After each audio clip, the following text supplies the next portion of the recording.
Forcément, quand on se connecte, on se pose tous la même question. Qu'est-ce que je vais bien pouvoir faire aujourd'hui en jeu? Eh bien, si jamais comme moi, vous avez eu ces périodes sans aucun objectif précis autre que les quêtes principales du jeu, cette vidéo est faite pour vous. Une vidéo dans laquelle je vais vous présenter 5 choses à faire chaque jour sur Wakfu. Mais avant de commencer comme d'habitude mercenaire, n'oubliez pas de vous abonner à la chaîne et de liker la vidéo si jamais son contenu vous plaît. Et puis, il me semble important de le signaler, mais cette vidéo est en partenariat avec Ankama. Alors si ce n'est toujours pas fait, foncez en description pour télécharger Wakfu. Croyez-moi, si vous êtes fan comme moi de l'univers du Crossmoz, vous ne le regretterez pas. Allez, ne tardons pas davantage, voici 5 choses à faire chaque jour sur Wakfu.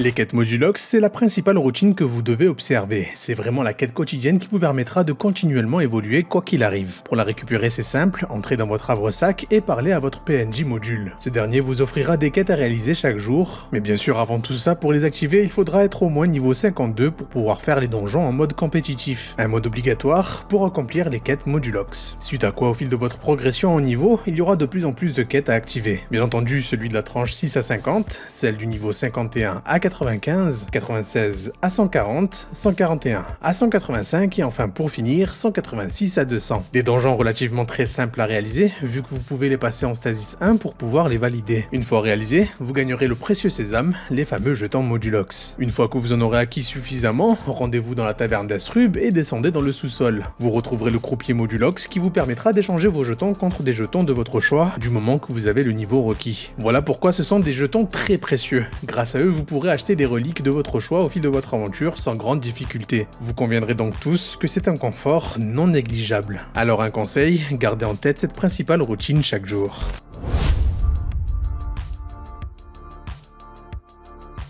Cette routine est tellement méconnue du grand public et pourtant les gains sont véritablement énormes. Pour cela il vous faudra au moins le niveau 81, bien que je vous conseille de le faire au niveau 95. Une fois ce niveau atteint, rendez-vous alors dans les landes de Kelba, direction le donjon, l'atelier abandonné. Un donjon particulier puisqu'il n'est réalisable qu'une seule fois par jour, mais particulier aussi parce qu'à mes souvenirs, c'est le seul donjon chronométré du jeu. Si vous ne réussissez pas à le faire dans le temps imparti, c'est terminé. Rendez-vous le lendemain pour une nouvelle tentative, alors soyez concentrés. D'ailleurs, voici quelques petites astuces sur les monstres de ce donjon. L'Arachnomecha est un monstre qui explose en zone avant de mourir, alors veillez à bien sortir de sa zone de 2 cases autour de lui après l'avoir achevé. Petite astuce en plus, vous pouvez en venir à bout en le tapant dans tous les éléments, tout en faisant en sorte qu'il se fasse toucher par l'explosion d'une chauve-souris dodue. D'ailleurs, concernant la chauve-souris dodue, c'est assez simple. Elle monte d'un niveau à chaque aspiration de vos points de vie jusqu'à un maximum de niveau 3. Une fois ce niveau atteint, elle finit tout simplement par exploser. Enfin bref, le mieux encore c'est de suivre les instructions données dans cette vidéo que je vous mets maintenant en annotation en haut à droite, une vidéo dans laquelle vous aurez tous les détails pour réussir tranquillement ce donjon. En récompense, vous aurez le Saint Graal des équipements de cette tranche de niveau,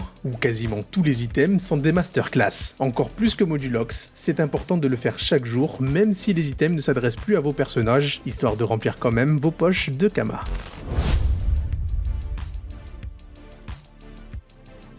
S'il y a bien une routine que j'affectionne particulièrement, c'est bien les quêtes des chasseurs. C'est sûrement aujourd'hui la feature qui réunit le mieux les joueurs entre eux. Dans chaque zone du jeu, vous pouvez retrouver un comptoir de chasseurs. Et ces chasseurs, à la manière d'un Monster Hunter, vous demanderont chaque jour de traquer des monstres bien précis dans la zone où vous vous trouvez. Que ce soit pour leur peau, leurs semences, ou encore pour tuer un boss bien précis. Des quêtes qui se réinitialisent chaque jour à minuit, alors ne tardez pas trop à les réaliser. Personnellement, ce que j'apprécie surtout, c'est le boss commun à réaliser qui potentiellement va vous permettre de vous organiser ensemble et gagner les récompenses qui sont dues à cette quête. Une manière plutôt sympathique d'allier l'utile à l'agréable tout en l'accomplissant avec vos amis. Et petit bonus, il y a même une quête hebdomadaire qui va vous demander de faire les boss de toute votre tranche de niveau dans la semaine. Enfin pour finir concernant les quêtes chasseurs, n'hésitez pas à bien regarder vos exploits. Certains réclament justement que vous accomplissez toutes les quêtes chasseurs d'une tranche précise pour gagner des petits cadeaux sympathiques comme sur l'île Wabit par exemple.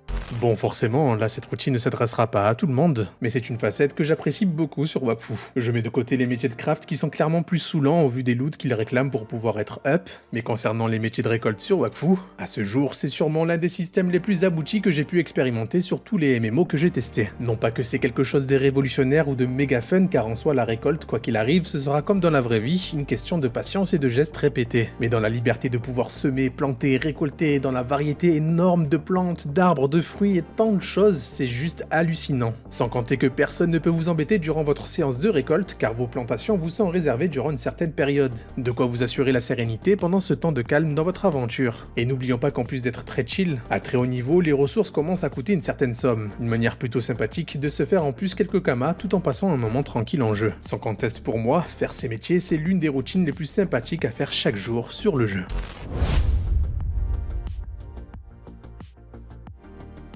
C'est une des facettes que je voulais absolument traiter dans cette vidéo, les quêtes environnementales. L'une des plus vieilles features du jeu, si ce n'est la plus vieille, qui permet au jeu de constamment proposer des petits jeux à la communauté en fonction de l'endroit où il se trouve. On se rend pas compte parce que ça s'est drôlement banalisé, mais quel jeu peut se targuer d'offrir continuellement des petits challenges communautaires réalisés dans toutes les régions de son jeu. Bon, c'est clair qu'avec des récompenses un peu plus chatoyants, ce mode de jeu gagnerait à devenir plus populaire. Mais même aujourd'hui, c'est toujours une manière très sympathique de faire quelques kamas grâce au super glue qu'on y gagne. Des ingrédients essentiel à l'évolution de n'importe quel métier de craft. Et donc forcément une rente quasiment obligatoire de Kama, tant l'HDV se vide continuellement de ses super glue. Des quêtes qui se divisent en plusieurs catégories vous offrant la possibilité d'en réaliser en solo, compétitif ou collaboratif. Sûrement les plus ardus à réaliser d'ailleurs, tant il y a quasiment personne qui tente de les faire. Quel dommage, car de nombreux exploits offrant un énorme gain d'XP demandent à réaliser toutes les quêtes environnementales de chaque tranche, avec parfois des cosmétiques coûtant des millions de Kama à la clé. Si vous voulez mon avis, c'est sûrement la routine la plus connue, mais la plus sous-cotée à ce jour du jeu.